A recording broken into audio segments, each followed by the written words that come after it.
the Champlain character is very convincing. Certainly is.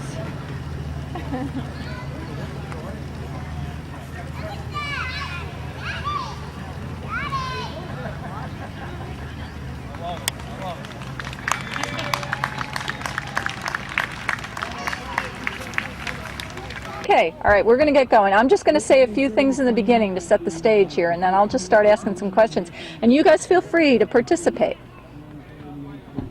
Okay, this is Jill Bright speaking. Today is Saturday, August 8th, 2009, and I'm here at the Champlain Days in Champlain, New York, and we're focused on French-American heritage today.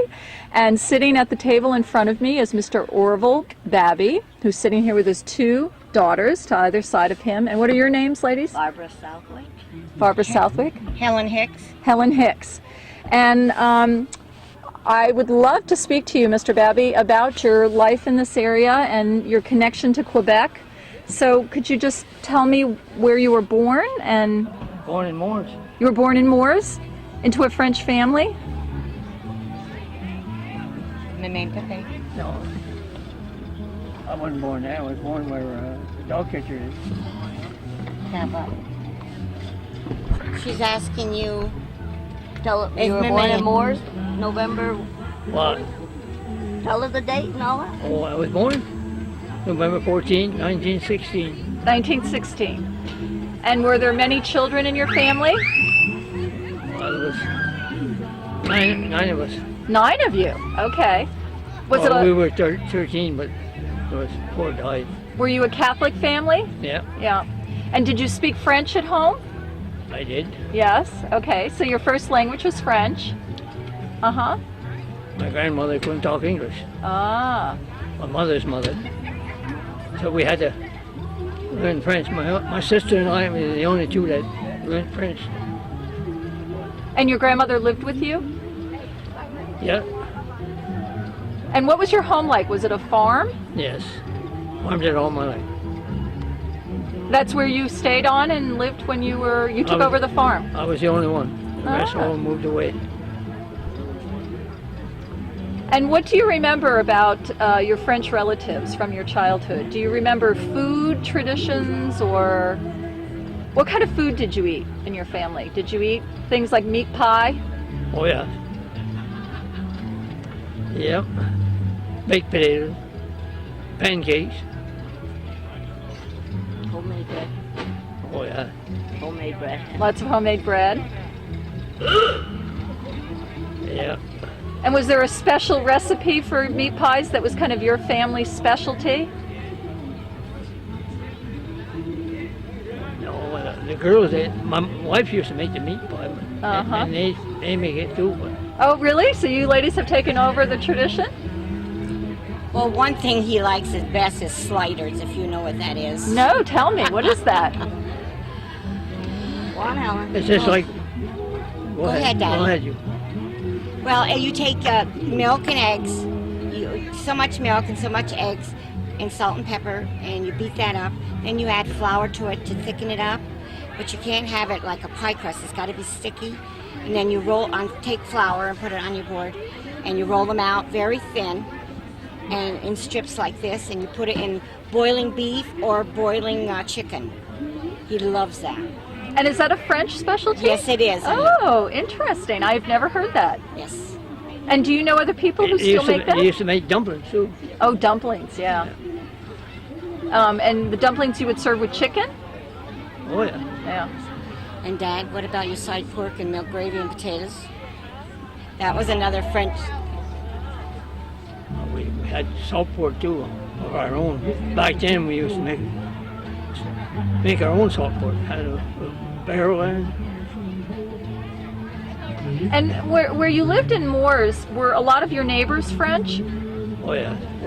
That was mostly French back then anyway. Yeah. And that was true all up through this area, right? Yeah. Moors and all the way up through Champlain here.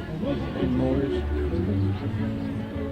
So when you were out in town, maybe doing errands or chores or doing errands at the market or something, would people be speaking French on the street? Oh yeah. This town was really French, Champlain. Yeah. Yeah. And what are some of the other things that you remember about life in your family?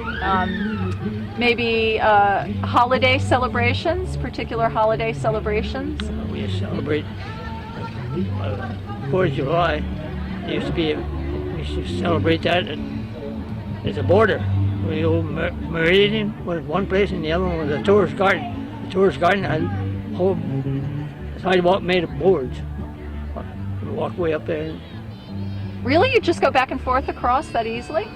The one across was at the border. It was right at the border? Yeah. Huh. That's neat. And what about... Well, back then we used to be able to walk across, but not now. So you did back in those days, though, when you were young. Yeah. You'd easily just go back and forth across the border, Oh, right? So did you have a strong sense of connection to people in Quebec then? Did you know your relatives in Quebec? No. My grandfather, my mother's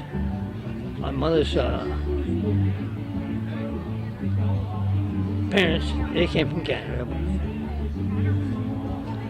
That's where I got my French. It's from your mother's side. Yeah.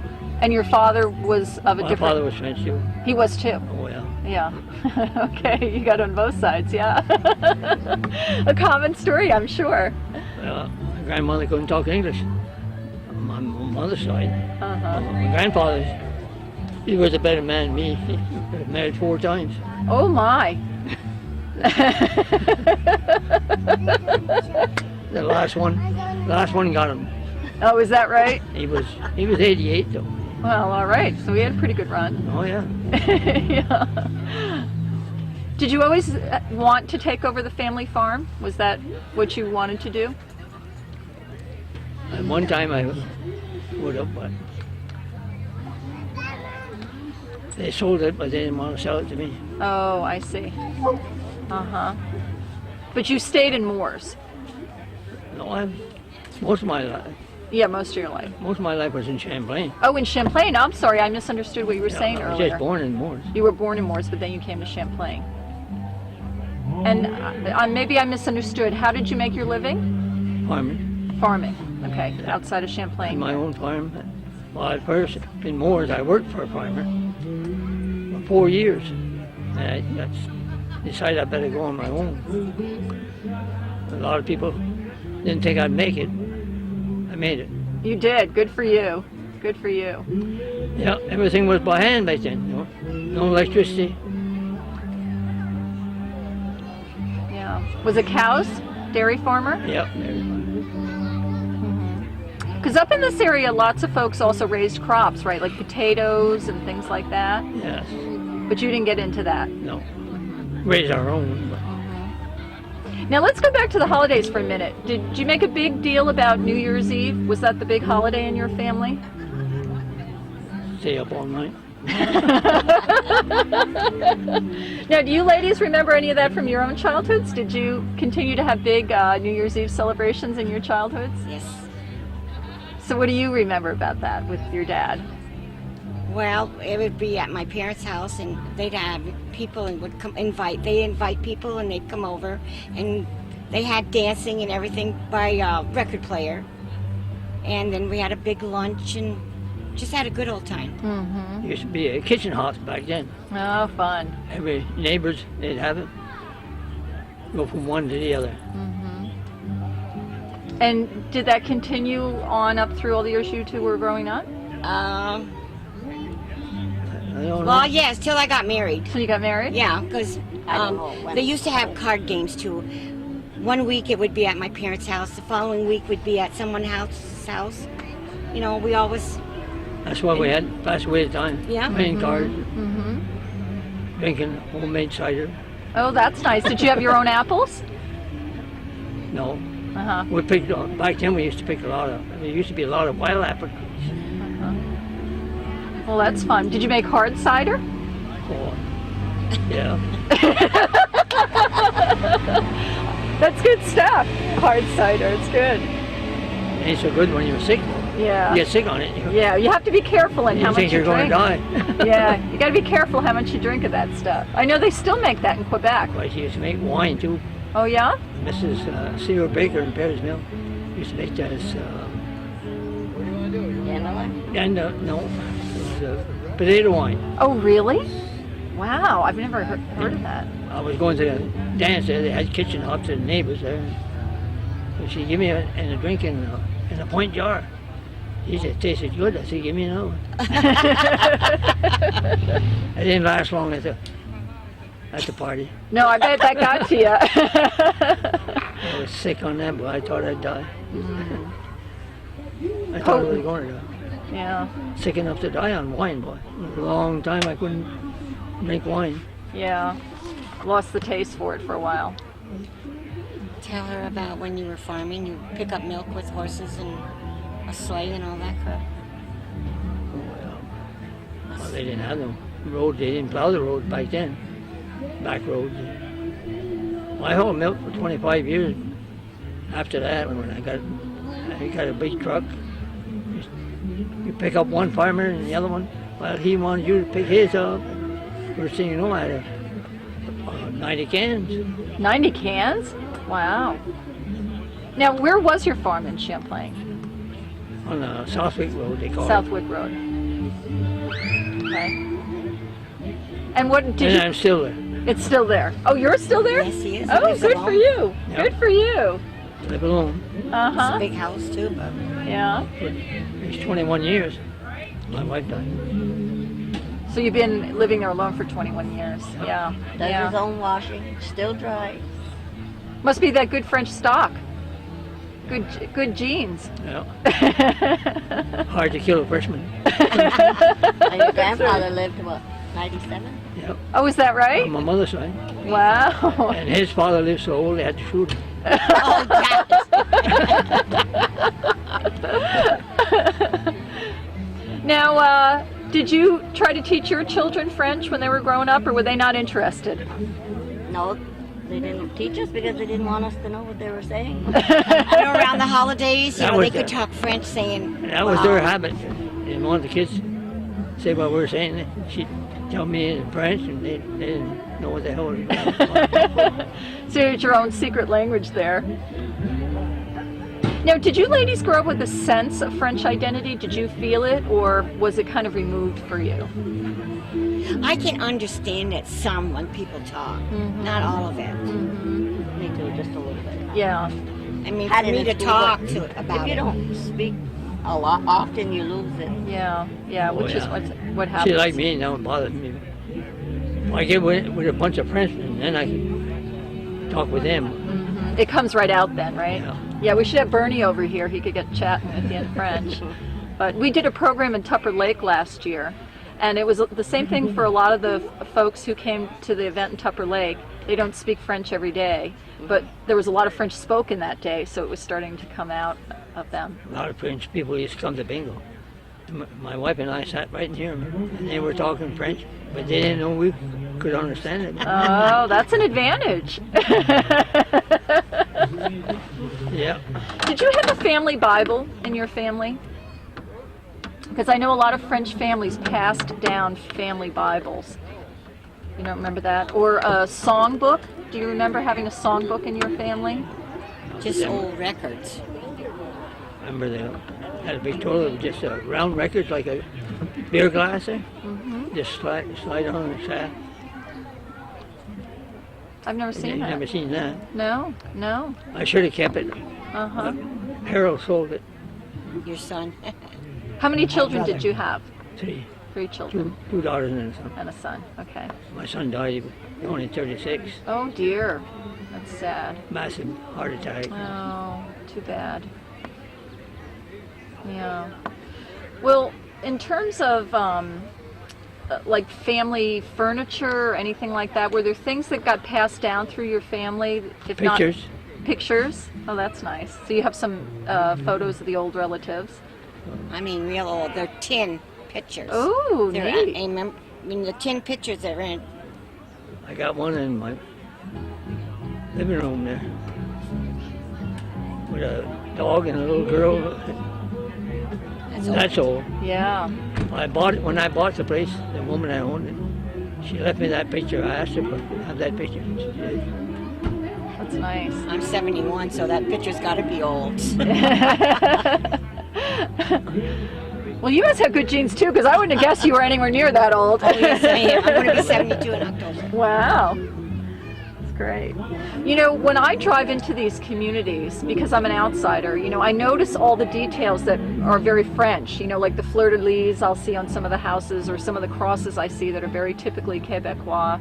Did you have any of those kinds of things, or like a home altar, or any of those kinds of things? Because sometimes in French families they would have these little home altars. You didn't have anything Just like a that? crucifix, you know, A hanging in crucifix. the ancestry. Yeah. So how has it changed over the years for you in terms of being, you know, a really French community? What are some of the big changes that you've seen over time? Well, you don't hardly hear any more people talking French. This was all French down here. You couldn't get anybody to talk English. But we learned English.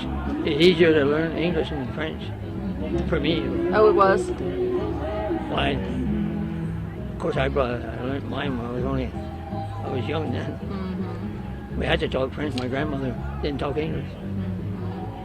Yeah. Well, is there anything either of you ladies would like to know from your father that you'd like on the record as a story, something that you've always wondered about, or a favorite story that you have from the family? Or something that we forgot to ask that we really should tell as part of the record here? Well, they can say anything. I don't care. My father's not a They can- talkative person. They can say anything they want. Yeah, all right. So it's up to you if you want to bring anything up. Anything you'd like to know about or would like, because this interview is going to go in the Historical Society. So. He tells us he tells us his stories from way back all the time. You know? Uh-huh. Which is nice. Do you have some favorites?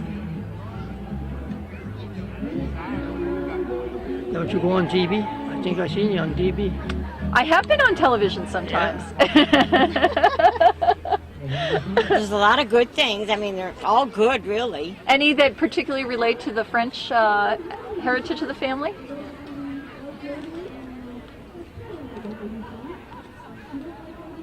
My grandmother and grandfather died very young. I was young when they passed away. Mm-hmm. My mother's side of the family, Rapidos. They were very young. Oh, that's a common name around Yes, here. it is. Yeah, yeah. So we never got spend too much time with them. Mm-hmm. We were very young when they passed away. Yeah, yeah. What about pea soup and Johnny cake? You guys eat pea soup and Johnny cake? Had all that. Not me. I was a fussy eater, None of that. Mama would always cook extra. There's something different for Barbara. Oh, Johnny cake, that was good. We, at our gallery in Canton, every year in February, we have a pea soup and Johnny cake lunch, and people come turning out, by, in droves. We were a big family. My mother, we had pancakes every morning. Pancakes every morning, huh? Oh yeah, but we had to do chores and then change clothes and walk to school. Mm-hmm. We had a mile to go to walk. Oh, yeah. In the winter, you need to be fortified, right? And back then they didn't plow the roads or nothing. Yeah. Did you have maple syrup? Did you make your own syrup? Yep, Yeah. grandfather did. We used to help him. Uh-huh. Did you make your own butter too? We did, yeah. We made some. You probably had some chickens. Oh yeah. My Yeah. mother was a big canner. Oh, yeah. Beef, chicken, Can all the everything. stuff out of the Tomatoes, garden. all kind of Can vegetables. all of it back then. So you had a huge garden for your own Oh, eating, too. And she was good to work in the garden too. Oh God. She was brought up on a farm anyway, her too. So she liked it. She could really do that work. Oh yeah. Yeah. Yeah. She was a farm girl and I was a farm boy. That works out. That works out. Yeah. Yeah. At one time, my dad, had a farm. He hauled milk, and he also worked in the milk plant. 3 jobs. Oh my gosh. An industrious man. Well, I've always been pretty healthy, never was. Must have been that good Jenny. That's it. That's it. Yep. That and the meat pies and the pea soup. Pea soup and Johnny cake. That's right. Here's a Frenchman belly. That's exactly what I've heard. Yeah. Now, did you ever do wood carving or anything like that? watch other people do it. Yeah. Because there's a very traditional style of wood carving that comes out of Quebec that some people do. Yeah, a little chip carving. Yeah, it's nice furniture. Well, thank you for coming over and speaking to us. I appreciate it. Hey, you're welcome. It's great. Now you know my lifestyle. She don't again here. Are you folks ready to talk a little bit about French heritage? This is going to be very casual. Don't worry. What do you want us to talk about? I'll ask you questions. Oh, I'm just interested in family stories and what your life was like and what it was like being here when a lot of French was being spoken, if that's what you remember. Okay, I'm just going to start by putting a little introduction on this, though. This is Jill Bright speaking. Today is Saturday, August 8th, 2009. I'm in Champlain, New York, and we're here today talking about French-American heritage. And there are 3 people sitting in front of me at the table, and I wonder if each of you would introduce yourselves and just say what your connection is to French-American heritage, what the heritage is. I'm Rita Bedard. I'm Louis' wife. My grandmother was French, and she didn't speak English. And did you grow up here in Champlain? No, I grew up in Chazy. Chazy, okay. I'm Louis Bedard. My parents were both French-Canadian. My mother was born in the States, which made her American, but they both spoke French and English, and they never allowed us to speak English own. Oh. They wanted us to keep the language. So that was very smart of them, because it comes in very handy. Now you've got it. Yeah. And this was here in Champlain? I was born in Champlain, and I never left it You for never some left reason. it. I don't know. All right, well, we'll talk more about that. My name is Edward Bayshard. I was born in Coopersville in the farmhouse that my father bought when he got married. And my father was born in Canada, and he was the last boy, the last person in his family that was born in Canada. The rest were born in the States because they moved to the States. They went to Haverstraw near New York City to work in the brickyards. Mm-hmm. Then they came back up to Rouse's Point and lived the rest of their lives up here. And we were born in Coopersville in a farmhouse, all of our children. And when my mother got married, there was no running water in the house, no bathroom, no sink, no electric. And as she raised the children, my father would get the water from the river with the milk cans, bring to the house because there was no electric poles going by the house. You couldn't get no pump to pump the water. Mm-hmm. So she had a hard time raising her children. And then the electric came through, and then we had water and sink and everything else.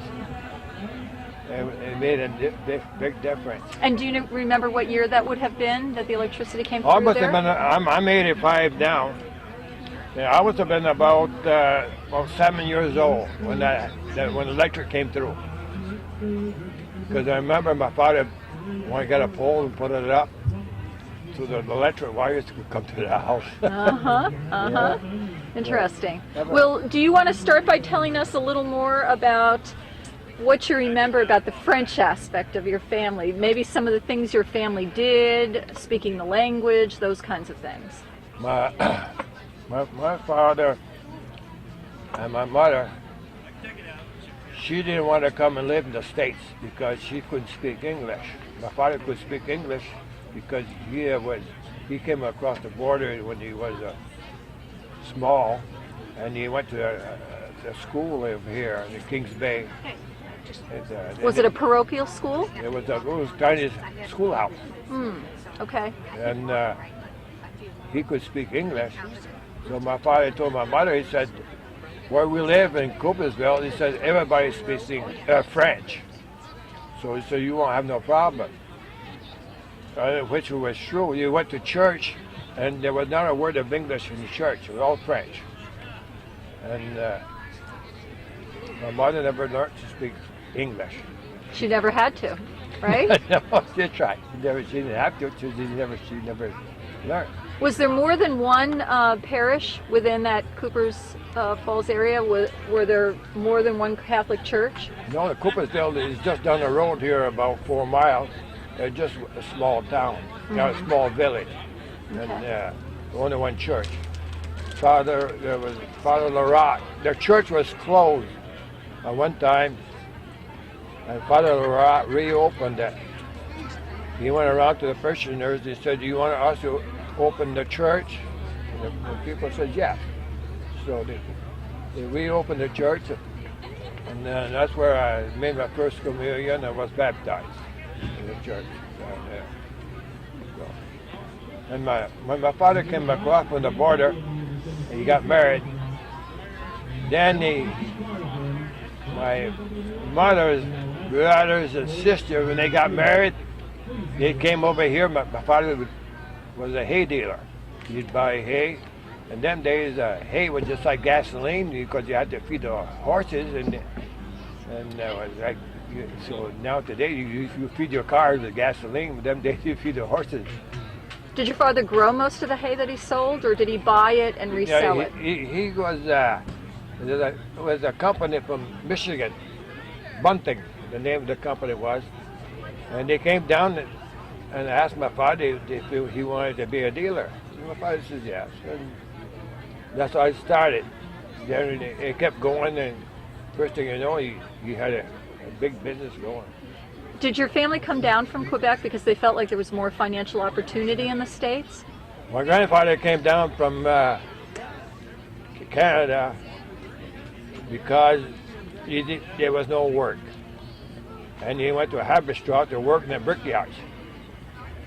Then when he stayed on there until he got some money ahead, then he moved back to Rogers Point, Champlain, and Cooperville.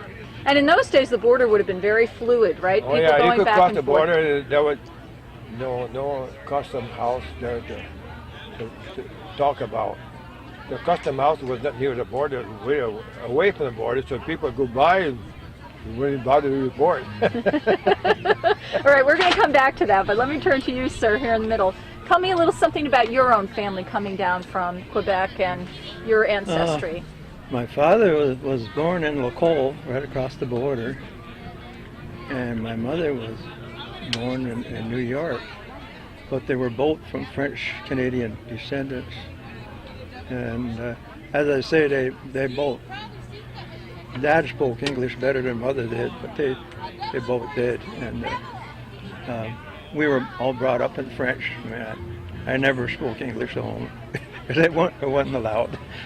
But we kept it, and it was very good. And my mother she wasn't a really educated person. I think she only went to the 5th or 6th grade.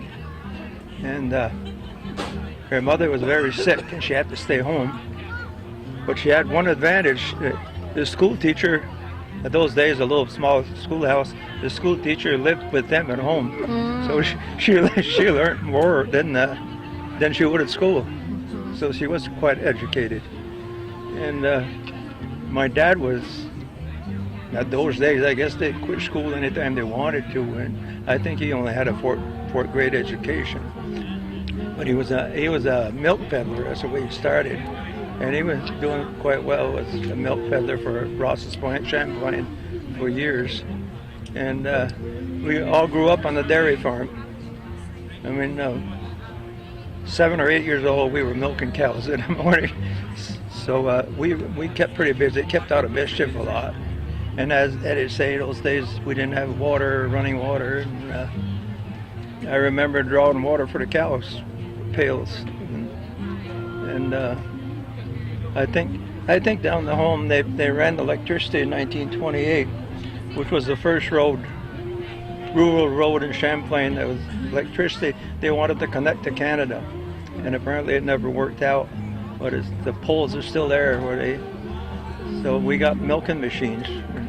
We started milking cows, machines, and so we gradually, Dad would he liked to buy farms and stuff, so we wind up with about 3 or 4 different farms to work, and he really kept us out of mischief as far as, he always had us to work 5 o'clock in the morning. How many siblings did you have? We were 7 boys, or no, 5 boys and 2 girls. So. And you all had to help with chores? Oh yeah, we were all, but most of them left young. 16, 17, 18, they left home. I'm the only one that stayed home.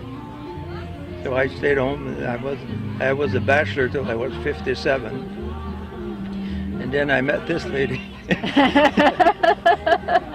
Wow, that's quite a coup there, Rita. So let's turn to you for a moment and hear about your own background. My father was French and my mother was English.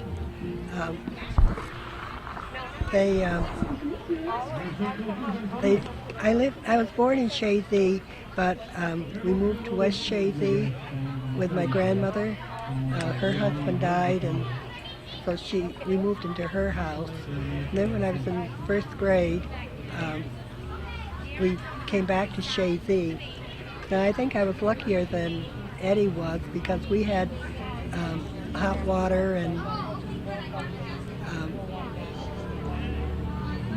an indoor bathroom. I don't ever remember going to an outhouse. My grandmother came back with us in Chazy, and I can remember taking her milk up to her bedroom at night because she was quite feeble,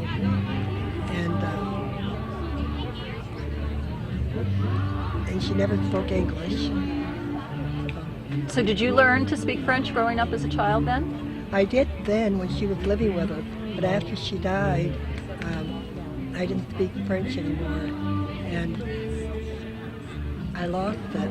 But I took French in high school, 2 years. So does your husband speak French with you? No, he didn't. After we were married, his mother lived with us, and they would speak French together, but not with me. Uh-huh. Now let me just ask, this is a question for all of you, this thing of speaking French. You spoke about only speaking French in your family, but at a certain time, probably in your youth, your neighbors would have, many of them spoke French as well, is that right? Yes. Most of them did. So you could go out and about and conduct your business and not necessarily have to speak English. Yeah, everybody used to speak French. Most people. Yeah. Like they're telling me that Sharon and I works. The people that works in the foundry and the paint, they all spoke French, and the office would speak English, but everybody else was French, all French people. Yeah, way back, most of the people in Champlain were, all of the church sermons were in French. Yeah, right. Yeah. At what point did you feel like you really had to learn English then? If was it when you went to school, and in school you had to? We had to learn it in school. But I learned it mostly with playing with kids, my classmates and stuff in school. But, when I went to school, I couldn't speak English.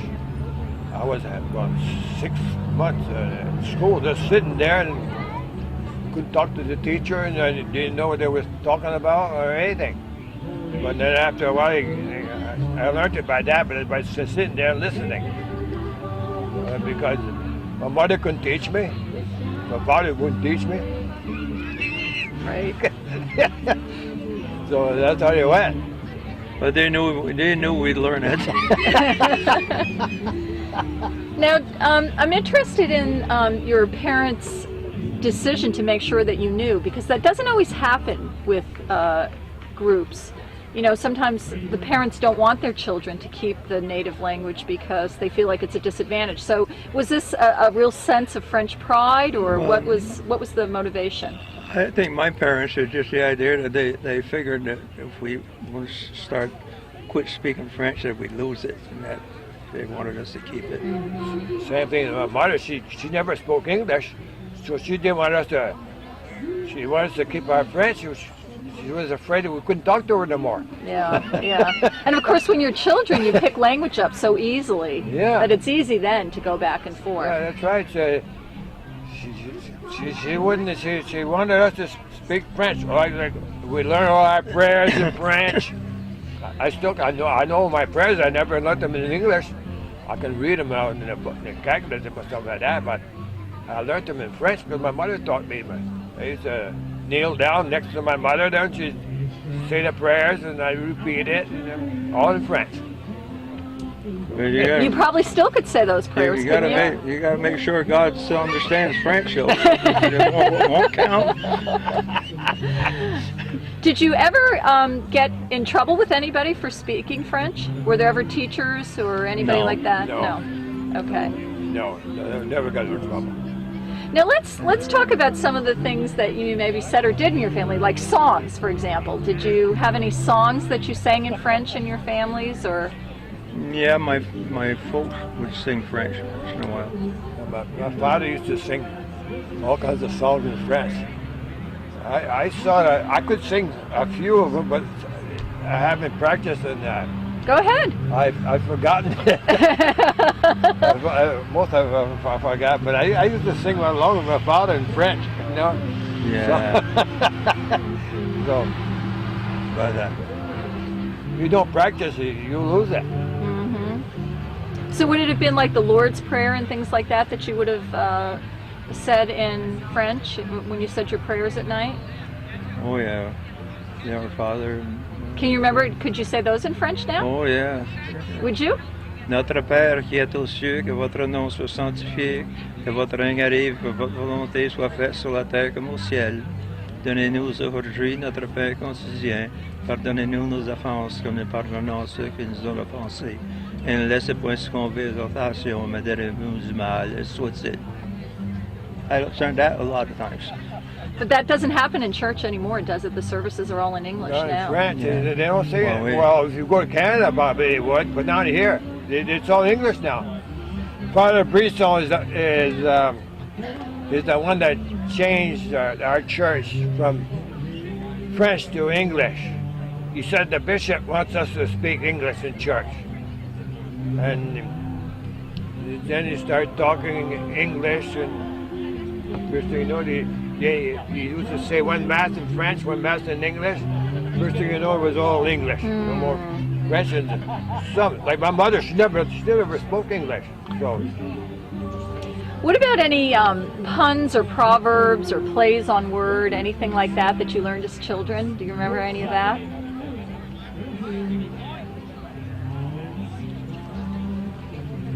Very much of it. Or tales of the supernatural. A lot of times French parents will tell their children stories about the supernatural and the devil to make sure they behave. I'm so glad you guys found My each father other. wouldn't tell us no stories because he said that his father used to tell him stories. He used to scare the devil out of him. He didn't want to do that to us. He wouldn't tell us no stories. Yeah. Which is, I think, the idea, right? To scare children. There was say, "Crut me den." That was supposed to be like somebody like the devil, you know, "Crut me den," and all kinds of stories about him, and but my father wouldn't tell us the stories. He said he didn't want to scare us. And what about you, Rita? Did you ever hear stories like that? No. No. Okay. We were talking earlier about these large French families and how they would spend a lot of time together, and like for example, maybe every week you'd go to grandmother's house or something like that and hang out. Is that what happened in your own families? I think they visited a lot more than they do today as far as French. Not only the French, I guess. They didn't have way back. They didn't have cars or didn't have television, and that was one way of getting together. And especially on Sundays, they go visit relatives and get together. And of course, on holidays, New Year's was a big thing for the Frenchmen. They danced a lot too, didn't they? It wasn't unusual to be 100 people for New Year's at a table. Would that all be extended family, or would it be family and would friends? Be, they use those French Canadian families. There's a dozen of them. Then they bring their kids, and they wind up being a house full. I remember when I was a kid, Mother used to get a couple of tables and stretch them right out the kitchen. And of course, my grandfather and grandmother were living with us at that time. They both died with us, and the kids would come over and It was a big thing. And what would you do for New Year's? What was the celebration like? Well, as far as the French Canadian, New Year's is a bigger holiday than Christmas. They'd bring their gifts. New Year's. New Year's, yeah. Well, I remember going to my grandfather's house on the sled. My father he had a Model T Ford, and in the wintertime they'd put it up on blocks and use the horse and sled all winter. Go to church with the horse and sled and go visit my New Year's or my grandmother and grandfather. They live across the river. He'd take the sled and follow the river. When he gets to the house, he'd climb up on the bank. The horse would climb up on the bank and go there, and he'd put the horse in the barn. And we all, the kids, would all go in the house. And all my aunts and uncles and their kids were all there. We had a good time, you know, and eat and they used to play cards. My grandfather and my grandmother and my father and them played cards. And us kids, we weren't allowed to play cards. We were too small and just stand around the table and watch them play cards. Were there particular kinds of games that they would play? 500. 500. 500, that was the game. I still can play 500. I know how to play it. But now it's Pinochle. We play Pinochle, but not 500 no more. Them days it was all the time 500. And was the idea that for the celebration you would bring, like, each person would get one gift? Well, no, we didn't bring no gifts. We didn't bring no gifts. Yeah, they didn't always know, but it was one of most of the time they give their gifts at New Year's. Candy and stuff like that. Yeah. Otherwise, I never got no gift. They didn't get together at Christmas as much as New Year's. Yeah. That was the biggest thing. And you'd stay up really late, right? And make. Oh yeah. Well, I remember my mother starting to fix food 2-3 days ahead of time. It was quite a celebration. And what kind of food would she make? Oh, Mother was an expert at almost anything. Of course, I can't say too much because my wife is a home ec teacher. She made meat pies. Oh yeah, pies and all kinds of. Mostly chicken. Yeah, they cooked a couple of chickens, you know. What they call it, a tukea? Okay, yeah. That's a kind of a meat platter. That was a French Canadian thing. And du boudin, that's blood pudding. Yeah. Boudin. And it really is made with blood, right? Yeah, made with big blood. Big blood. I still eat it. I go to Canada and buy it and Oh, blood pudding? Yeah. Oh, I ate a lot of that too. We used to make our own. Yeah.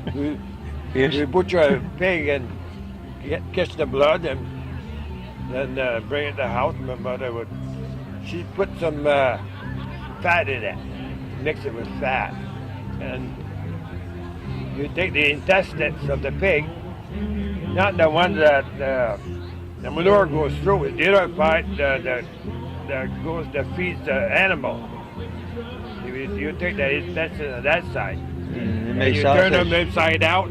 You take a knife and scrape them on the table like that. Clean them all up and use them. Oh yeah, they'd use everything. Use them as the casings. Yeah. Yeah. My mother used to have me cut the head of the pig and split it up to get the brains. That was good food. My father. And the organs too. You would eat the organs. You'd use everything, They right? use everything. My father killed a calf and he cut the head out, take the brain out, cook it. I tried it. It was good, so I said, "Give me some more." That's probably why we got a little bit of brain left. What about calf tongue? Would you eat calf tongue too? Oh yeah, tongue, the tail, everything. The heart, the liver, all that. Oh, There was nothing went to waste. Now, for any of these family gatherings, would people come down from Quebec and join you? Or would you go up to Quebec? They come down, your relations did come down. But not, most of the people like my father, after he got married, they all came over. All my mother's old brothers and sisters, as they got married, they'd come over because my father was a hay dealer, he had money. And so you tell them there's a farm for sale, and you help them out with the money. And they all came over, everyone. Nobody stayed in Canada. Nobody stayed in Canada. Is that true for you as well? In my case, it will most likely come to our place on account of the old folks living with us, so that brought the whole gang over to our place. That was, as long as I remember, I think I was 15 years old when my grandparents died. They were about 85 then. So I grew up with my grandparents too. And did things really change after they died? Did anything change about the way your family got together, or? Not really. Things just kept on going. Get up in the morning and milk the cows. Now, Rita, since you came from a mixed heritage family, did you celebrate any of the French holidays in your family? Well, we celebrate the holidays too. We went to my grandmother's house most of the time, and that was a very large family, 14 of them, and food was an important thing. And I remember that they used to dance. They lived in a big house, and miners had built the house. And there was a room to the sun porch, two different doors, and they would go make a circle around there and dance. Did you have fiddlers? Were people playing live music, or was it recorded music? No, it's live music. Live music. A lot of the French families, though, did have fiddlers. There was a piano that my aunt played. So in your family's case, the piano was the musical accompaniment. Yeah. Mm-hmm. And what about you guys? Did you have fiddlers, play the spoons, step dance, do any of that kind of thing? I had a cousin that would play the violin. When they come over, he'd always play violin for us. And then some of the other younger ones would start playing guitars later on. And one cousin would sing. My dad could sing when he wanted to. He wasn't a bad singer. Once couldn't get him to do it very often. My father would sing in church. Yeah. He'd say, my uncles, both on my mother's side and my father's side, would sing in church too. Yeah. When then Father Brisso said, we want some young blood up there. So he wanted young kids to go up there and sing. So I knocked them all out. The first thing you know, the kids, they are. They start something, they don't continue. Nobody would sing no more in church. That was the end of that. Oh. My father wouldn't go back up because he was up there once and he got kicked out. So no way. Yeah, I don't blame him. Did you ever learn to step dance or do anything like that? They what? Step dance? That? No. No, you never did that. You didn't play the spoons or anything like that. I had a cousin. He had Felix Tetro. He's some kind of a cousin to my mother. He had a little doll, and he used to tap on and the doll would for the kids, a lumberjack. That the legs would go. He tap on that, and for the kids to have enjoyment, to all stand around and watch him play with that doll. There's a lot of Eastern style square dancing way back. That's what the going thing. Yeah. We had a hall in the Coopersville Hall, and every Saturday night there was a dance, and the Tucson boys from Plattsburgh come down and they played the violin and a couple guitars and stuff like that. And there was Eastern style, so anybody can go there and dance because it's always the same thing over and over again. It's not like the Western style. If you don't take lessons, you can't dance because it's all different. It's every step is different. But the Eastern style is not. It's always the same thing. So we used to have a lot of fun, you know. All our neighbors, all So that was where you'd all see each other, right? You worked on the farms during the week, and then Yeah. you'd see each other on the weekends at these parties. Yeah, and that's every Saturday night we go to the hall. And it was always the same thing over again. The Trudeau boys. So Ed, what else do you remember about your French family and some of the things that were really important to you as you remember what it means to be French? Well, I don't know what I can say. I know we had a lot of French Canadian relatives used to come over. We had mother had two of her aunts who were nuns in Montreal, and they used to come and spend their vacation with us. They enjoy that. We remember them coming over quite often. Were there other kinds of traditions that got passed down in your family, like woodworking or the women doing needlework or anything like that? Well, my grandmother was an excellent needleworker. We still have some of her work at home. Very, very nice work. Embroidery, yeah. I remember one time she wanted to play a trick on Dad, and anyway, while he was gone to work, she got a hold of his overalls and she put some embroideries all over his pant legs. And he got a kick out of it. He'd go downtown with it. Get people to laugh there.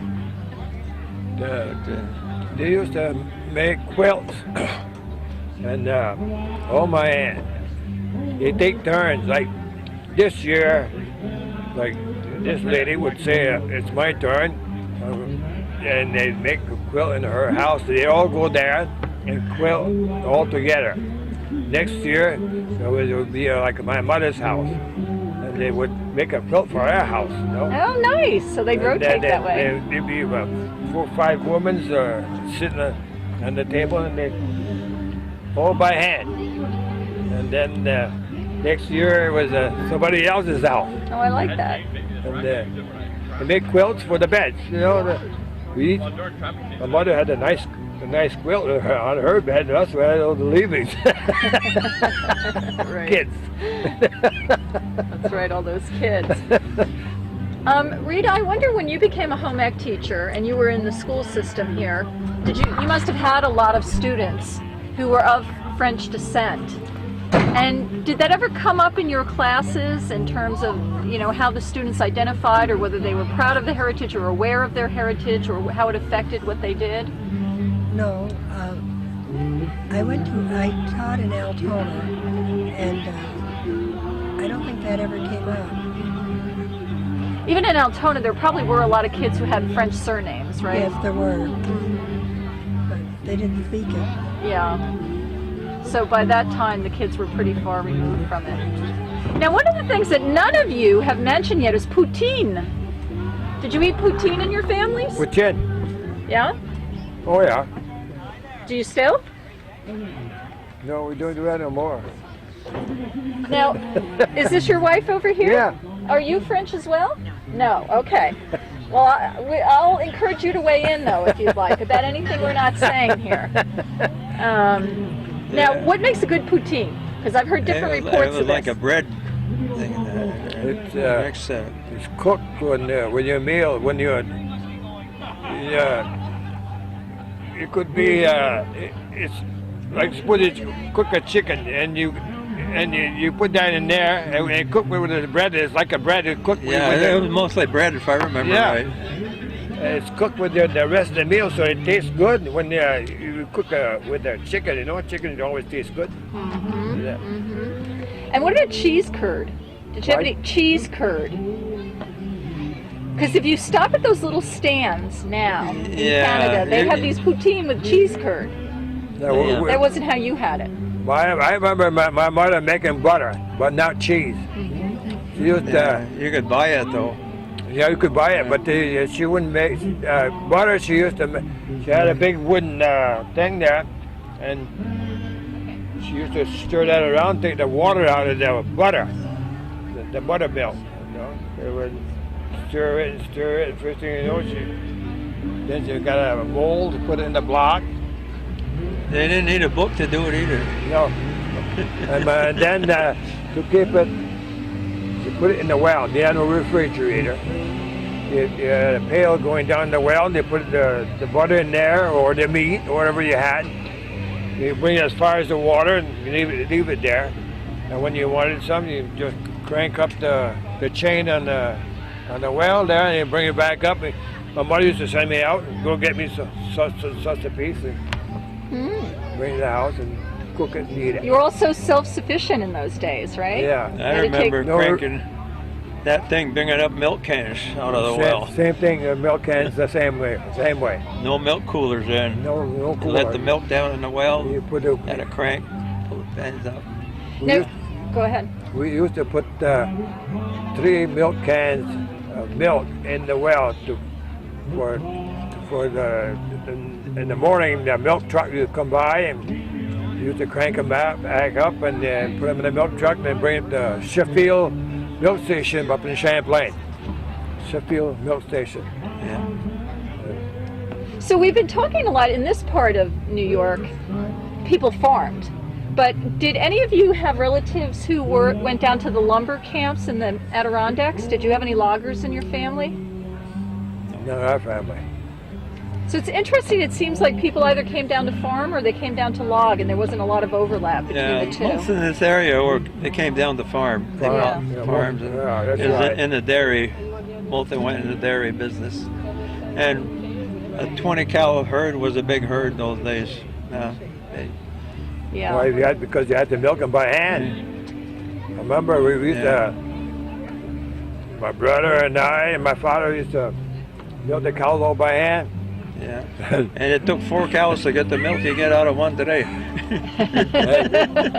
And those who had the easy cows, it was all right. But you got a hard cow to milk, boy, it's hard. You noticed that, yeah. Because it takes all your muscle out of your arms. The milk won't come out. Exactly. It got worse when they kicked. Yeah. Now, did you have any questions you'd like to ask? I don't want to hog all the questions. No, nothing you want to ask. Did you have any questions you'd like to ask? No, I just want to let you know that Art Trombley is here. Oh, wonderful. Art Trombley has joined us. The gentlemen all know each other. They all know each other. All right, well, Art, come on in and join the conversation. Arthur Trombley, Edward Bayshore. Yeah, right. Yeah, I know you. You used to work in the bank, yeah? Yes, right. Okay, there you go. He knows me too. Oh, yeah. We were school buddies. Is that right? You went to school together? Well, come on in. That's great. I haven't seen you for a long time. Has been a long time. Too long. Well, I've been grilling these guys here about their family history and their connections to Quebec and French heritage. So, would you like to share your story with us? Well, I don't know what kind of a story I can share. I was born and raised in Champlain. My grandfather was the blacksmith. My father had the Empire Garage, which was right there. And later he was in plumbing and heating, an electrical contractor. He died in 1936. We lived in the Briggs house on Main Street right next to St. Mary's. And later we moved on Church Street next to the church. But as far as story, there's a lot of stories. Well, you had an uncle who was 26 years mayor of Champlain. 22 years. And which generation of your family moved down from Quebec? Was it your grandparents? My grandparents, yes, my grandparents moved to Rouse's Point first of all. And my father and my uncle, who had Tremblay Chevrolet sales, were born in Rouse's Point. And later my grandfather moved to Champlain. And he only had the two boys, and they lived in Champlain all their lives. Now, I'm interested in the blacksmithing piece of it. We've been talking a lot about farming, and of course a lot of people came down here to farm, but it sounds like you were more village people. You lived in the village. And blacksmithing is another traditional occupation that's associated with French Yes. origins, and Well, my a lot of grandfather was certainly French. yeah. And had he apprenticed as a child with another blacksmith in Quebec? Not that I know, possibly. I don't No, know. he was from St. Valentine, wasn't he? I think so, yes. Okay. And the rest of them were from Napierville. Napierville. Yeah. Okay. So the family business was more in town. And did you ever do anything with blacksmithing yourself? No. But I was there a lot. Yes. So what do you remember about the shop and about what he was making and so forth? Well, I can remember him shoeing the horses, and I always found that interesting. He was right over here on the other street, and he had a fellow working with him. He had his own forge, obviously. He molded the shoes and did other blacksmithing work. Anything that involved a forge he could do. And were most of his customers French speaking? Yes. He spoke both. He was bilingual. But most of the people in those days spoke French. I was brought up to French. That's what you spoke at home? Yes. Yeah. So you learned English when you went to school? I started at home, but mainly when I went to school at St. Mary's, right next door to where I lived. And I remember all my teachers by name, and a great association with the school. I loved every minute of it. And what was it you loved about the school? The nuns mainly, they were so good. It's very interesting to hear that because my husband was raised in a Catholic family in Western New York, and he went to a parochial school as a child, and he will say exactly the same Is thing. that right? He loved those nuns. They were so good to him, and he was really sad when he had to leave that school and go to a regular public school. He has very fond memories of the nuns. Luckily, I graduated in 1947. It was still a high school, so I graduated from St. Mary's. Oh, that's nice, yeah. I took one course at the public school that they did not teach at St. Mary's, and I wanted that particular course. So again, the nuns arranged it so that I could go up to public school every afternoon and take a course up there. Mm-hmm. But I'm a graduate of St. Mary's, class of 47. We were 17 in the class. It's nice. And how did you make a living? I was in banking. You were in banking. Here, right in Right here. here. Yeah. I was manager of this office, Uh-huh. and the downtown office, and the existing office up on Key Bank up on the hill. I saw the merger. Well, I saw the opening of this office. Plattsburgh National Bank opened a branch here in Champlain and one in Rouse's Point. Each one was open a half day. They moved from one to the other.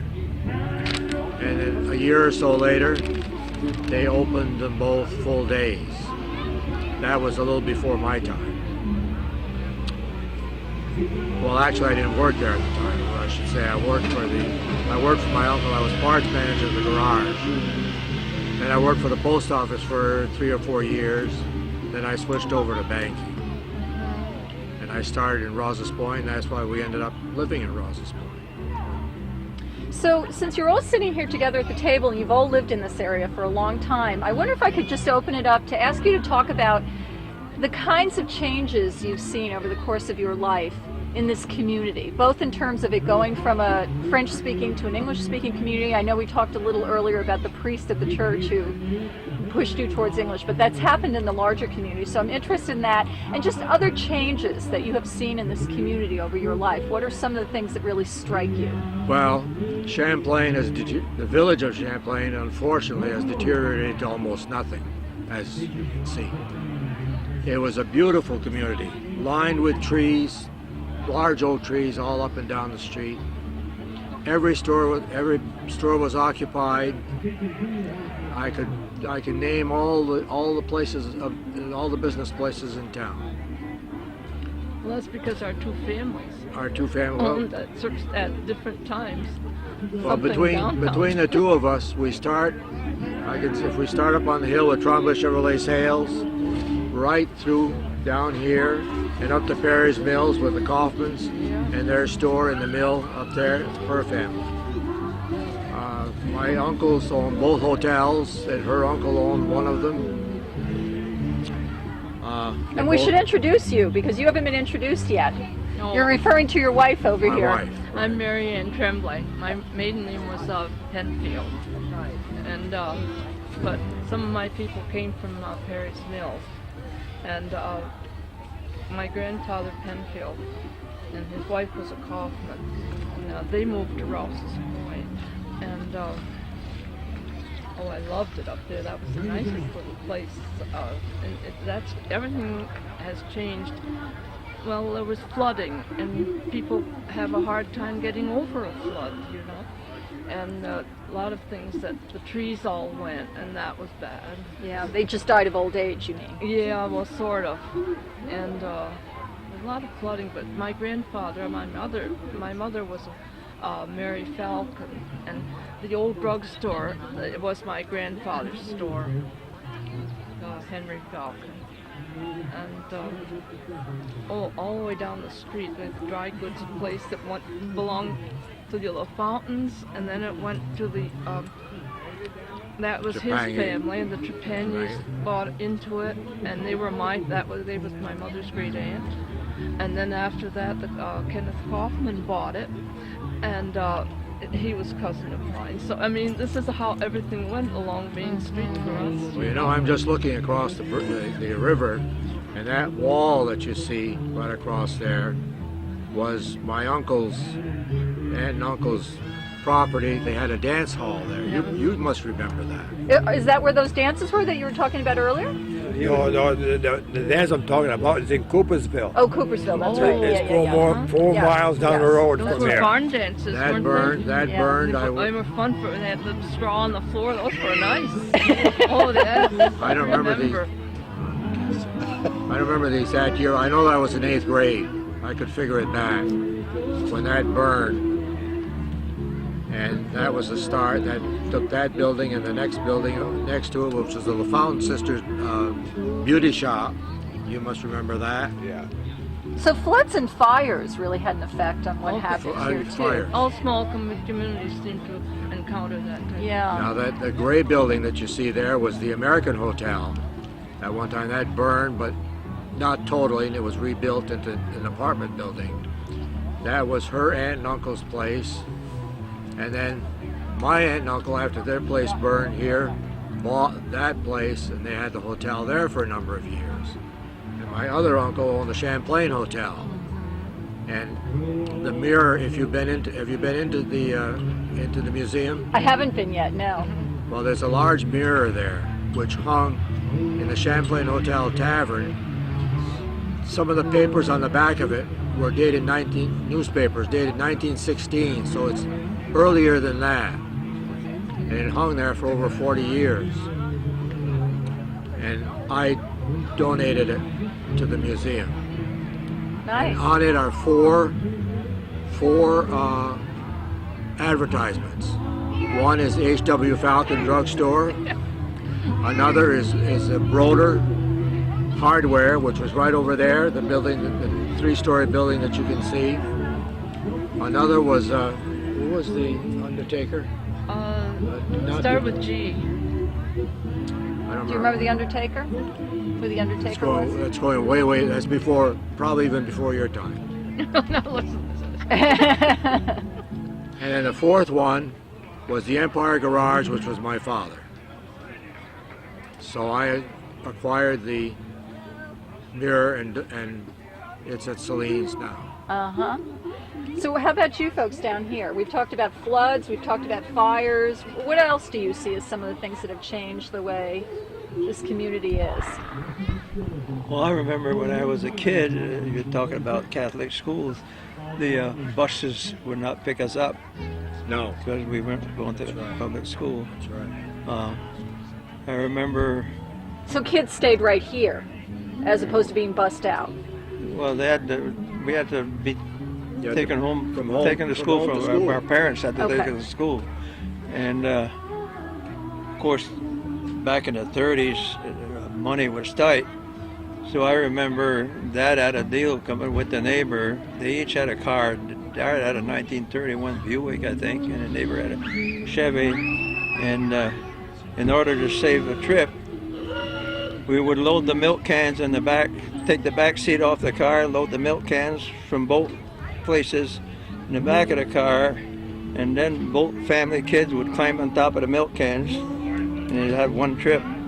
There you go. Take us to school. Right. And I remember Dad coming back from town with bags of feed on top of his fenders, both sides of the fenders of the car.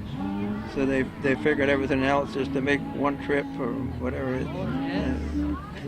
They knew how to save money those days. Had to. Had to. I think that Yeah, I don't. everyone's going to have to learn to do that again. Yeah. Doesn't look good.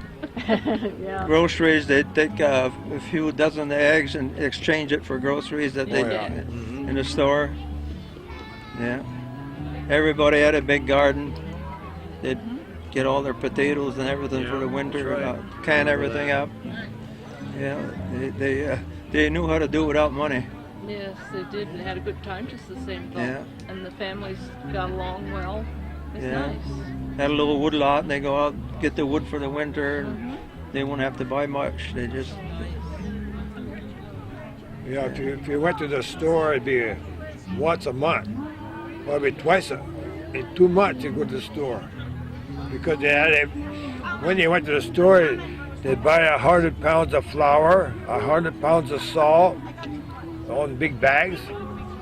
And that was cheaper that way. If you didn't buy no 5-10 pounds at a time, no way. They wouldn't go back to the store probably 2 months. I mean, you got your list all made up, and you come home with all that stuff, and then you use it. I remember in World War II when we couldn't buy sugar over here. It was ration, and Mother did a lot of canning. She didn't use a lot of sugar. I remember Dad smuggling 100 pounds of sugar in his back from Canada, taking it out in the back field. We were next door neighbor in Canada. During the Remember war, going up there to get meat. With meat you shop, needed, too. if you buy meat, you needed the stamps. Yeah. Yeah. So, Mr. Jefferson, he used to have IGA in Rouse's Point. My father used to butcher a beef, Yeah. and he'd sell it to him under the table. So then Mr. Jefferson would sell to his customers without no stamps because he didn't have to give my father any stamp. Exactly. So he sell to his customers the meat, you know. Yeah. And my father did that a lot during the war. Well, those days you could do that. Today they'd be a lot stricter. Yeah, but it's interesting during the war. Sometimes you would go across the border to get some other stuff. Were there other times, like not during war, that you would go to Canada to get certain things that you didn't get yeah. here? Oh, We my still God. do. We Yeah. still do. Oh, Yes. We go up antiquing sometimes, and we go up to various places that we go to get strawberries and things like that. And I have this summer we're going to go up toward La Prairie because I want to find out where my great grandmother was born up there. Her name was Louvois, and I don't have much honor, so I thought I'd find more there. With my French-speaking husband, we will go up and find out what's about that one. Yeah, that sounds great. Now, do the folks from Quebec still come down? Oh yeah. Like, if I'm Not visiting necessarily. Champlain on a given day, there would Not still too be. much. Not too much right here. There's nothing here. Where do they come? Where are they most likely to go? Wall in Plattsburgh. Plattsburgh. Okay. I live near Messina, New York, and we get the folks from Ontario coming They across. buy a lot of paper products, which is amazing because we ship wood up to be made into paper, and they come down and buy the products like toilet paper and things like that. So there's still a little cross-border Yeah, a business lot, going yeah. on. Well, years ago when I was growing up, that was Route 9. Went right up to the border, and on Sunday mornings in summertime, with the beach in Plattsburgh, you could not cross that road. It was a constant bumper to bumper drive. Canadians heading to Plattsburgh Right for the beach, yeah. Oh, interesting. every Sunday. They used to go up by my place before they get the Trueway. Come in. Yeah, 276. you remember Route 9, the old Route They'd 9? line up there at the border, 1 mile, 2 miles. Yes. Just to get through. They had the remember the old Meridian Hotel too, which was in bootlegging days a very quite a place to go to. And your brother, Hubert Trombley, he. Well, I'll tell that story. You tell that story. All right. He was the new waiter at the Meridian, one of the new guys. And of course the new guy got all the ones that weren't going to be tipping much. The older waiters got the cream of the crop, so to speak. Well, this group of people come in to the Meridian, and they wanted a table, of course, and they were shabbily dressed. None of the waiters wanted to take care of that table. So my brother got assigned to it. My brother was a lot older than me, by the way. Well, you waited on them all evening long, and when they left, they put a $100 bill on the table, and that was his tip. Really? That was a lot of money. Wow. There were boaters that came up the river, up the lake, to Rouse's Point, and from Rouse's Point they went to Champlain and to the Meridian to drink, because there was no drinking in the States. And they were wealthy people, but they were on the boat, so they weren't dressed. Yeah, see, you never know who you've got in front of you. So That's a he great held up his story. $100 bill, I imagine, there and said, "Here, you guys." That's great. That's great. Did you grow up hearing stories about smuggling across the border during Prohibition and all of that? A lot of that going Well, on. I was right in the middle of it because our farm was right the first farm on the American side, so we'd see it go through all the time. Pretty near every night probably. It's just one thing, when you're in the middle of it, you learn to keep your mouth shut. Yes. Because you get in trouble. My uncle, Alphonse Bayshore, one time, he told me that he had a load of liquor. He was going down to Albany with it. And when he got to Pokemoonshine, he doesn't know if it was the police or robbers. There were just as many robbers on the road as policemen. You couldn't tell the difference between who they were. They got behind him and they start tooting the horn, and the words pull over, you know. So, but my uncle, Pokemoonshine, he pulled down the side, he climbed up the side of the mountain, and then the guys all jumped out their car and jumped in his car. Alphonse's car took off. So Alphonse had to call back home. They went and got him. He lost his car. He lost the. So they were robbers. He lost the load. Yeah, that's what happened to him. Another time, he was coming down from Rouse's Point with a horse and buggy with booze in it. And he crossed the bridge in Coopersville. He was living where my Uncle Domino was living on this side. My uncle was standing on the lawn with the police. The police said to him, "You keep your mouth shut." He could hear the horse, coming down the road, tuck, tuck, tuck, tuck. When the horse got in distance there, my Uncle Domino howls out, "The police! The police!" Of course, Alphonse hit the horse, and the horse started running.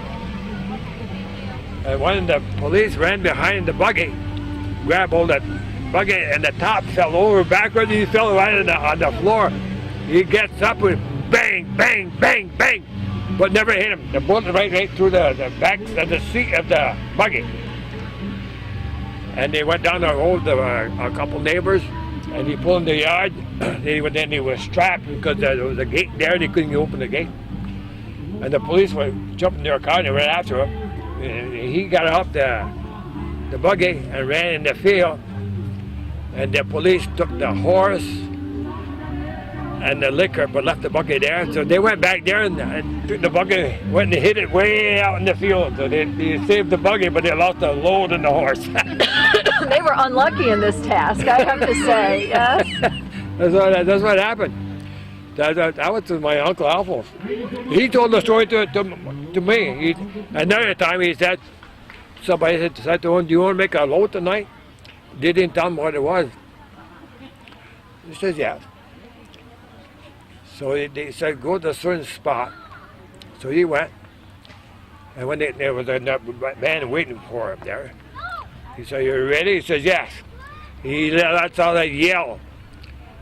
About 4 or 5 Chinese came out from the barn, jumped in the car with him. I don't know what happened. My uncle was so nervous that he tried to start the car, he wouldn't start. That was that. The guy was getting mad and said, "You're doing it on purpose. You want to start your car?" He said, "I can't. There's nothing I can do." He said he won't start. Then the guy said another word, and all the Chinese jumped back out and they ran back in the barn. And my uncle almost got somebody else to throw the car away. Oh gosh, gosh. You've had quite an adventurous family, it sounds like. Well, there was a lot of the bootleggers, you know, and there was that lot. My aunt taught country school, and they would come down Route 9, and they were coming down one time, and they had an outhouse for the school, and they went in and they wanted to find a place to hide, and of course she knew them, you know, and all. So they tipped over the thing and put it back, and they hid in the under the outhouse. So everybody knew that it was going on. Oh yeah. And, yeah. I remember one time the 3 or 4 cars of smugglers coming towards the border, and they spotted the border patrol down by the water, and they turned in our yard so fast that the first car, the spare tire came off of it, kept rolling through the house. We had that spare tire in the garage for 20 years.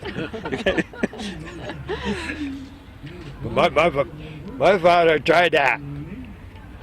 My mother was against it. She told him not to do it because he was loading hay on the railroad cars. Somebody from down south got a bright idea. Why don't you put a few cases of beer or something, liquor, in the hay? They want to know the difference, you know. But my mother said, "Don't try that." So my father, he did his own business. He did it. But you had to watch your stuff all the time because there were just as many robbers as police.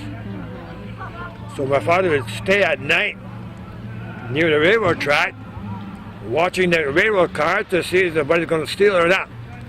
One that night, the police himself pulled up to the car.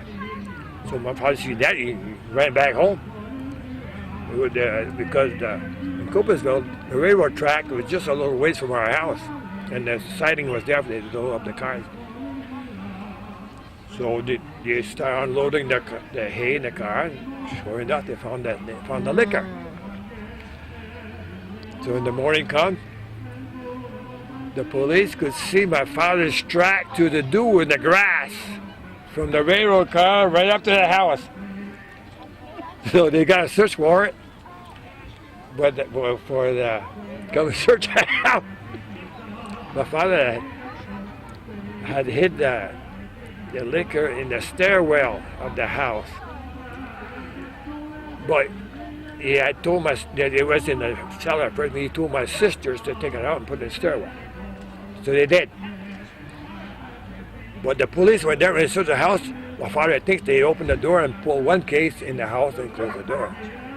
So they had evidence that he had liquor in the house. If it was a stairwell, they wouldn't count. Oh, I see. So they did that. Yeah. So when he went to court, the judge says to him, "You had liquor in the house?" He says no. And his lawyer said, "It must be that somebody else, they gave him a case for a tip, you know." So they'll just give him a fine. He didn't get no jail. Oh, you didn't get any jail time. Good thing. Art, we were talking earlier about dancing and music and so forth in the family. And before I get completely off that track, did you have any musicians or dancers in your family? Step dancers or fiddlers? My uncle played the piano quite well. My grandfather was musical. We had all the music. I have his old music at home. Was it the traditional dance music kind of music, or The music of the day? Of the day, yeah. They played the piano. He lived upstairs over what was the post office at the time, and I worked downstairs. And every night he'd come home from the garage, he'd sit at the piano and play, and he had one of these little, I don't know what they call them, like a little organ attachment to the piano. And he loved playing that. He could play just about anything. He had a chime clock in the house that played in my Mary Oldsmobile because he was an Oldsmobile dealer. Oh, I see. That's They had fun. given him that for an anniversary present or something. Well, I would love to talk to you guys all day, but I've had you sitting here for a long time. So before I offer you the opportunity to go if you want, because I know I have had you sitting here for quite a while, are there other things that, going back to the French-American heritage specifically, which is my charge today, are there other things we need to talk about that I haven't thought to mention? No, other than most of the people in the village were French descendants, French names. And over time, those names all became anglicized for the most Many part. of them. Yeah. Yes, ours is the old. A lot of the people, I bet you still speak French at home, do you? My mother never spoke English. We had to. Yeah. She said, I'm not speaking English. I'm French. I'm going to stay French. But do you think that's still going on? Do you think if we were to go up Well, and down the street in Champlain, we'd find out that people are not still very speaking much, French no. at home? No, not What happens is they marry French Canadian girls, they don't speak English, and they come down here and they won't speak French to their kids. You know, they lose it right off. This is the group. Yeah. They learn to speak English rather than speak French. You get to a the lot kids. of them here, Jill? We're doing great, yes. another gal. All right, here's another talker. All right, well, we're going to do a shifting over here in a moment, and maybe because these folks have been sitting here for a while, I want to give you the chance to get up if you want, and I don't know if you guys want to stay for a little while, but Hi, Art. Hi, how are you? Good, you? Well, nice to see you. well, let me just take a minute here to thank Ed and Louie and Rita for all the talking they've done. I really appreciate it. And you're welcome to stay and participate if you want, but you might want to stretch your legs. I It was a understand. pleasure. We're going to go on and leave space for others. We'll try to find some more Frenchmen. Well, there's a lot of them around. There's a lot. Yeah. And do you want to? You can move right into the center here. Yeah, get out of the... August 8th, 2009, and I'm in Champlain, New York. And we're here today collecting stories about French heritage in this part of the state. And I'm sitting here now with Pauline and Mary Prue at the table. So I wonder if you could start by just telling me a little bit about, first of all, what your relationship is to each other. We're sisters. You're sisters, okay. And what is your family story in terms of your family, your ancestors coming down from Quebec? Well, my father was born in St. Valentine. My mother was born in Lacoa. And my father moved over to the States when he was 20 years old. And then my mother came over when they got married in 1923 And why did your father come down? to better himself, you know. So there were better economic opportunities? Right. He moved to Massachusetts. He lived in Massachusetts for 7 years. Oh. I was born there. What was he doing in Massachusetts? He worked in the factories. And then when the economy got bad, he moved up here. And what did he do here? Farming. He figured on the farm he'd always have something to eat. Can I sit and listen? Please, please, and feel free to ask questions if you'd like. Yeah. And so is that where you were both born, is here on the farm? I was born in the city in Springfield, Mass. Oh, you were born in Springfield. She was Mass. born in Chazy. Shazy, okay. Yeah. And so you grew up, you were, In Chazy and Champlain, in Yeah. Coopersville. so you grew up though doing a lot of farm chores probably. Oh, yeah. And did you speak French in your family when you were growing up? My mother and father spoke French all the time. Yeah. When I started school, I couldn't speak English. The only thing I understood was how old are you and what is your name, and I could answer that, and that was it. Do you still speak French to each other? No. Unfortunately, we're losing it. And when did that change? When did you stop speaking French to each other? After my parents passed away. Because you always spoke French to them. Yeah. Yeah. The only time we speak it now is when cousins from Quebec come down. So you do still have connections with your family in Once Quebec? in a while, yes. Not as much as we used to, but Do you ever go up there to visit them? once in a while, not very often. Uh-huh. And when you you probably didn't even really think about it after your parents died and you stopped speaking French to each other. It probably just sort of happened pretty naturally, right? You didn't really think about it. That's right. Yeah. What are some of the other things that you remember about your family from your childhood? Did you have a large extended family of relatives around you? Well, there were 7 of us children, and well, we had quite a few aunts and uncles and cousins. And I know on Sundays my mother would always have a house full of company. Is that right? Yours was the house where everybody came? Yes. Oh my gosh, I don't know how she did it, but And was the company... they would pop in and she'd feed them all. Uncles and aunts and... All family? Oh, yeah. Yes. Yes. Okay. And so she That's had to be what- ready to feed them all. Yeah, that's what they did in those days. You know, they didn't go out to dinner or anything like that. It was all family thing. Now, of course, this on Sunday would have been after church, right? Did you go Yeah. to church on Sunday? Oh yes, yes, yes. Yeah, yeah. It was usually for a noon meal. Uh-huh. Sometimes for supper. And would you just have big, long tables in the kitchen and you'd all sit at that? Oh yeah. Yes. Now, what are some of the things that you remember about your family that say, oh yeah, we were French, you know, some of those real French traditions that your family kept? I don't know. I can't think of anything right now. Food or? Oh, la touche. Meat pie touche. Uh-huh, okay. And did you eat that regularly or just for Réveillon? Well, usually it was for the holidays. Yeah, it was very good. And pea soup, Johnny cake? Oh yeah. What was the, Judy, do you remember the name of that dish that I just learned about earlier that I'd never heard of? And Blinders? sugar pie. Sugar pie. Oh. Sliders. Oh yes, my mother used to make those. Yeah. God, they were good. That's a new one to me. We're talking about French heritage today. Oh, okay. Yes. These ladies are sharing stories about their childhood in a French family here, and I've been interviewing people all day on that subject, so feel free to listen if you'd like. I think I'll let you guys go. I'm a newcomer today. Oh, okay. So sliders, that's a new one to me. I'd never heard of Oh those. yes, they were good. Very good. And sugar pie, you said. No, Yeah. that hasn't come up yet today. And dumplings. Dumplings. Oh, With chicken? Yeah, or? No, with the maple sugar Oh, dumplings. so you eat them Those sweet? were good. Yeah, very good. Oh, do you still make any of those dishes? I can't make them like my mother did. She was the expert. I've tried and it doesn't work out. Uh-huh. What about needlework? Did you learn any needlework as Well, you my were mother growing up? used to make quilts. I helped her a little bit. And with she it. crocheted, Yeah, too. she did a lot of crochet. Oh, she did she beautiful did. bed covers. and Oh things like yes, that. I've got a beautiful bedspread. I don't dare use it. It's so beautiful. Oh, Yeah, yeah. it's very nice. Yeah, she did a lot of work like that. And what about stories that were passed down in the family? Did you pass down stories, either tales of the supernatural or stories about your own relatives in Quebec that were passed down in the family? No, the only stories they would tell are some of the bad things they did.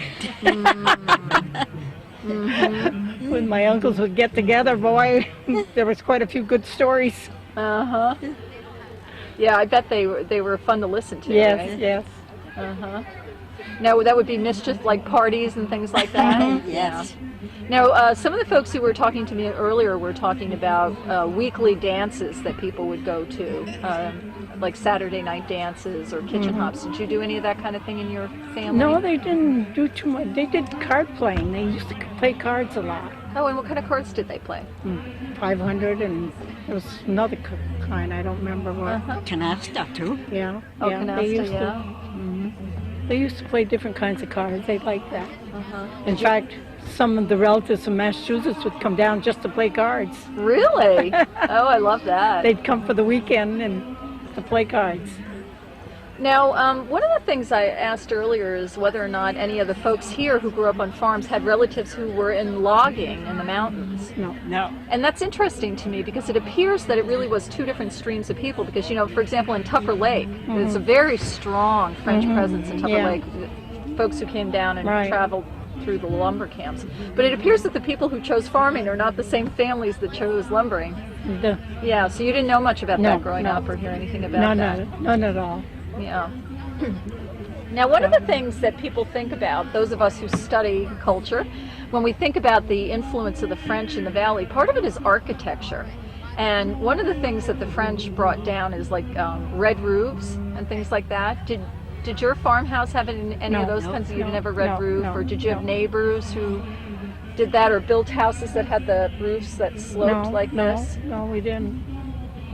Not in this area. Yeah. Because you see some of those like around Chateauguay. You know, there are some places like that, but not so much here. What about a family Bible or a songbook that was passed down in the family? That was a common thing as well. I've got a Bible. The family Bible. Yes. That's it. Yeah, no songbook. No. Any other kinds of crafts or things like that? I had an uncle that used to play the fiddle. He was pretty darn good at it. Oh, yeah, the fiddle. All right, let's talk about that. Let's talk about the fiddle Yeah, music. one of my uncles played quite well. Yeah, jigs. Oh, yeah? Yeah. So would he play just at home for the family? Yes, Or? yeah. Or if they got together, you know, if there was a party or something, he'd play. And what was your uncle's name? Joe. Joe Prue. Prue. Okay.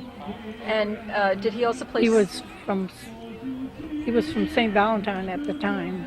Yeah. And did he also play spoons or do anything like that? No, Which not that I know of. But then that meant somebody in the family had to dance, right? Yeah, they used to. Yeah, they used to have house parties and. Did you dance in those when you had the house parties? No. No, No. that was before our time, I guess. Yeah.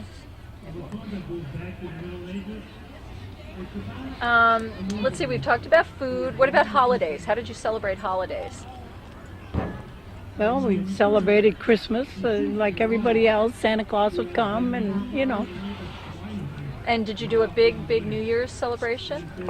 Christmas was bigger than New Year's. Okay. Yeah. Yeah. We celebrated, but Christmas was more important. But in Canada, I understand it's the other way around.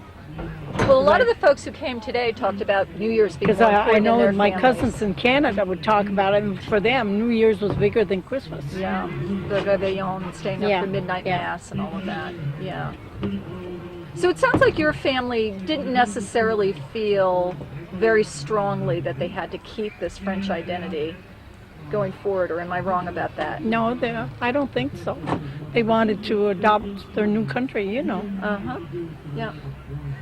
So they were fine with you learning English at school? Oh, and- yes, definitely. Yep. And in terms of the younger generations of your family, have they kept any of the old ways? No. No, I don't think any of them can speak French, as far as I know. Some of them can understand it, but they don't speak it. Yeah. Now, is this a friend or a relative of yours sitting here at the end of the table? It's a friend. Friend.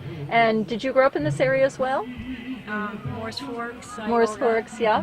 And did you say you are or are not from a French family? Well, I had a grandmother that grew up in Canada. Right now I can't think of the name. Remember I told you this morning. Covey Hill? Covey Hill. Oh, okay. And so, were you growing up in Morris? Were you very aware of the French presence and aware of the French history of the area? Oh yeah, my father and his parents spoke French all the time. But at home, like with my father and us kids, he only talked at home, but not with us. Oh, I see. Okay. So he didn't necessarily care that you learned French? No. Yeah. Okay. He was the only one in our house that talked French. Yeah, he was it. So he would talk to the relatives or whatever. Yeah. So you can probably relate, though, to some of these things about the foods and... Oh yes, oh yeah. The violin playing and the jigging and yeah. So you had musicians in your family? Yep, so yeah, La Valleys. Oh, La Valleys, they were all fiddlers and they love step dancers? Did they step dance? Yes. Oh, that's neat. And so is your name La Valley now? No, my grandmother Jubert was a La Valley. So I'm related to quite a few of them up in Morris and Morris Forks. Oh, neat. And what is your name? My name is Carolyn Murphy. Carolyn Murphy. Okay. So you didn't marry a Frenchman? No, I married an Irishman. My maiden name was Joubert, so I was French. Yes. So what do you take away from that in terms of thinking about your French heritage? What do you remember about it, or what's important to you about it? I just know I wish I would have learned how to speak French, but I didn't. Yeah, yeah. But I hear that story a lot from people that they wish they had, and I wish I kept up my French too. yeah, yeah. And did you ever do any needlework or anything like that when you were growing up? Or? No. Uh-huh. But the church was probably a big part of your life growing up, wasn't it? Oh yeah. Oh yeah, my father used to tell us, if you can't get up after Saturday night going out dancing, you can't go on Saturday night. Yeah, because you had to go to church. Yeah. So you would go every Sunday. Oh yeah. Oh, definitely. yeah. And then probably for some other special occasions, right? Right. Yes. Would you go midweek for an evening mass? No, they were not all that. busy on the farm. you Yeah, know. yeah, exactly. And so you really knew the priest and the nuns pretty well, I would imagine. Oh, yeah. Did any of you go to parochial school? I did. I did for 2 years. My first 10 years were in Chazy, and then my last 2 were in St. Mary's. Yeah. So when you, let's talk about Moore's Forks, because that's a community we haven't really talked about much today. If I were to go visit Moore's Forks today, would I be able to tell that there were ever French people there? Is there anything that you think still feels French about Moore's Forks in any way? I would say some of the older people are still speaking French. In their homes, not so much in Yes, the street? in their homes, yeah. Uh-huh. Sometimes, yeah, go ahead. You don't hear as much French as you used to. No. You used to go down the street in Champlain here or Rouse's Point, you'd hear French all over. Now you don't. No. Do you Very get? rarely. Yeah, you don't. We were talking earlier about people coming down from Quebec to visit still, and it sounds like Champlain doesn't get so much that anymore. Is that right? I don't know about Moore's Forks. Do you get many Canadians coming down now to visit? I don't think so. Yeah.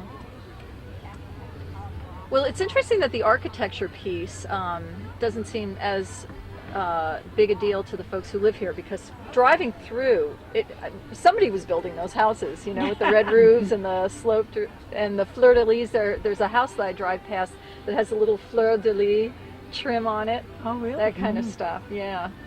Or I've seen some examples of home altars, like chip carved altars and things like that. Did you ever see any of those when you were growing up? No.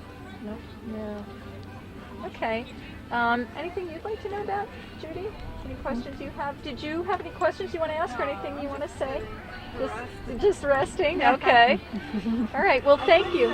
Oh, go ahead. French couples, I noticed, in the big store. Oh, shopping in the grocery store. Yeah. Oh, so they come across for groceries. French because they're talking French as they go along. I think that's true now for a lot of these little border communities. It's things like clothing and food stores that people come down from. Well, there's more Canadians coming through now. Yeah, with the exchange. Oh, yeah. It's much better. So Yeah. they're coming. Yeah. Get over the border now that we have a license. That's the enhanced license. Yes. Well, thank you for stopping to talk to us today. Thank you.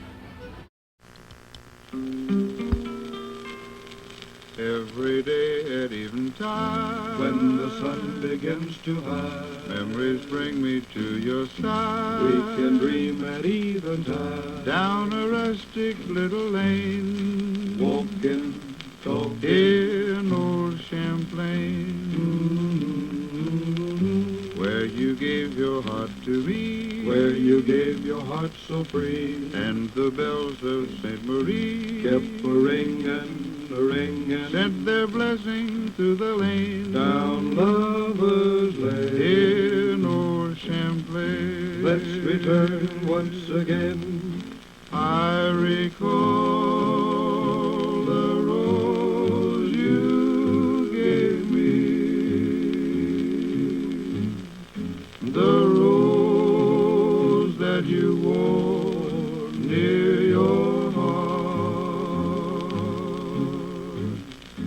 the kind little padre we knew so well.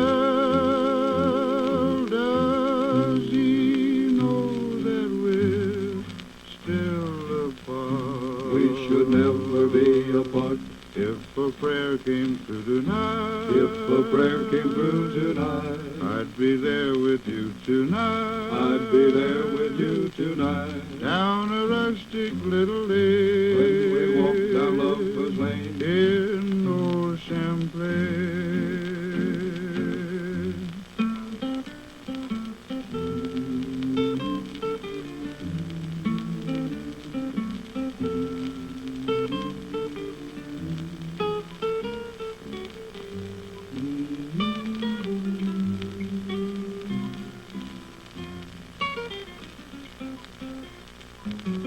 I recall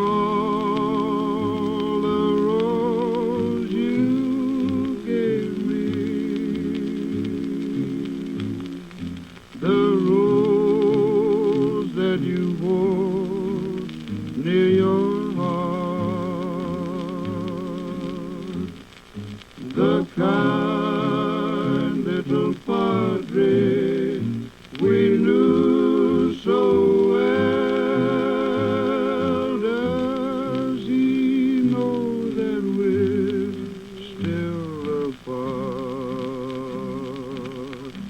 If a prayer came through tonight, I'd be there with you tonight, down a rustic little lane.